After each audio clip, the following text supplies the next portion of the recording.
Parents, the holidays can lead to emotion-driven spending. Don't fall for it. Chances are you plan to spend more on holiday shopping this year than last. If so, you're not alone.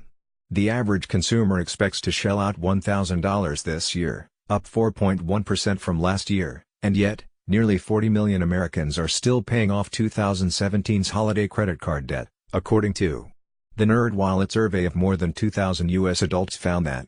Kimberly Palmer, NerdWallet's personal finance expert, cautions families that overspending at the holidays can be really stressful and that stress can last a long time. It's easy to let the spirit of the season turn into a spending tsunami that ends up costing more than expected, Palmer said. No one wants to disappoint the kids, but the holidays can be really exciting and fun while sticking to a budget.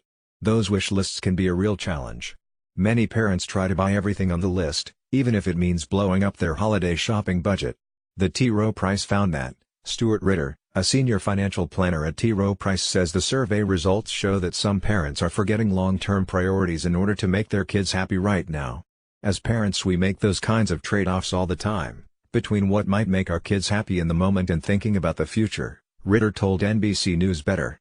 If you're financing your holiday shopping and you may not be able to do the other things you want to do for your kids later in life. Financial planners and parenting experts contacted by NBC News Better agree, just because your kids want it, doesn't mean you have to buy it.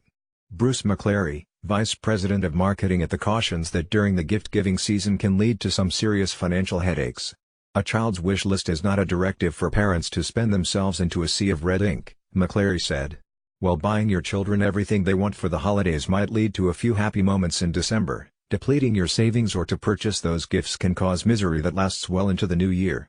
Any parent who plans to raid their or borrow from a payday lender to purchase gifts for their family should take a step back from the edge before it's too late, McClary told NBC News Better.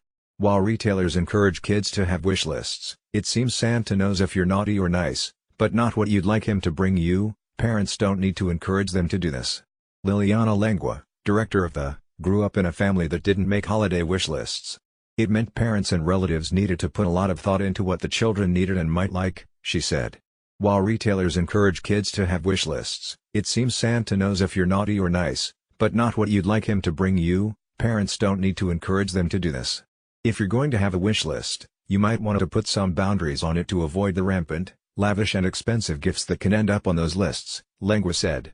Our kids grew up thinking Santa Claus liked to see wish lists that were restrained, that Santa preferred to get letters from kids who really only asked for one or two things or three things.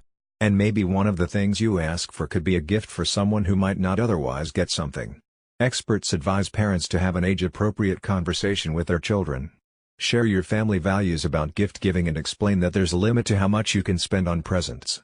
Parents with a tight holiday budget can do their children and themselves a favor by focusing on what's affordable and having honest conversations about managing money during the holidays, McClary said.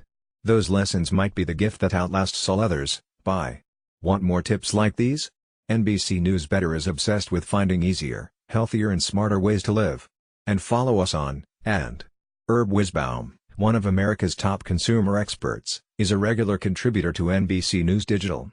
He's been looking out for consumers for more than 30 years. Wisbaum's Emmy Award-winning television reports have exposed everything from quack medications to bogus investments. Follow him on website,